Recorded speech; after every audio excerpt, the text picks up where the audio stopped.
समजा तुम्ही काय पहिल्यापेक्षा 25-50% मतदान जास्त पडणार ओमदादाला आणि ओमदादा निवडून येणार। ही काळ्या दगडावरची रेग आहे। मी एकटाच म्हणत नाही, आखी जनताच्या तोंडात हीच आहे। सोनं सापडायला नशीब लागतं।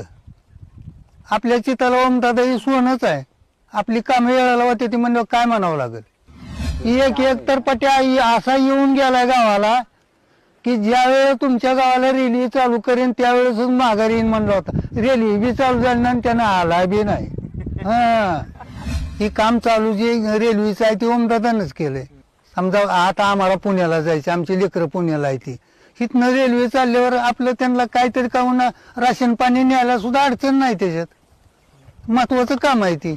ओमदादामुळे ही काम 40 वर्षात जी काम झालं नाही ती ओमदादानं या चालू मध्ये पाठपुरावा करून काम चालू केलंय। ती काय म्हणते ती आम्ही केलं, तुम्ही काय केलंय?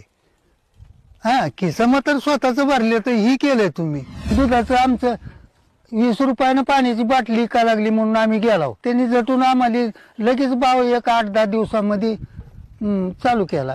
मग असं घरच्यासारखं एवढं असताना पलटी कायची त्याचा उपयोगच नाही। आईला आईन मावशीला मावशीच म्हणायचं।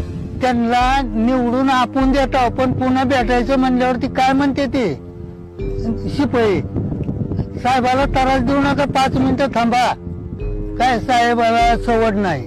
ही तर तसं नाही, घरच्यासारखं जायचं की लगेच काय आहे ते आपलं मनातलं सांगायचं आणि आपल्या कामाला गाठ घालायची। आणि आवड अप्रुकी किती आहे। एक बाई उभा होती तिथं, मावशी इथं बसा म्हणलं, ती खाली बसविलं।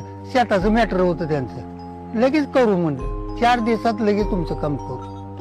मग एवढ्या अप्रुकी तिथं आहे म्हणल्यावर त्या माणसाला आपण कसं राहावं लागतं। उजनीच्या पाण्याच्या आशानं आम्ही म्हातारं झालो।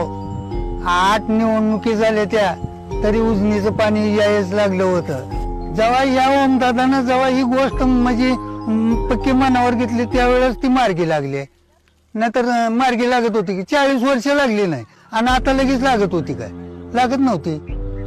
त्याचा काय उपयोग आहे?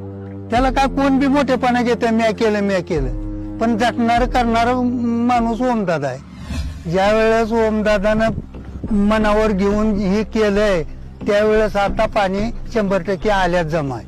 काम कोणचं फेलच जात नाही, त्यांच्याकडे गेलेलं कानावर घातलेलं असा नेता फिरून मिळणार नाही बरं का। मशाल खून आहे काय, ओमदादाची खून मशाल आहे। त्या मशालीच्या पुढलं बटन दाबूनच ओमदादाचा विजय करायचा।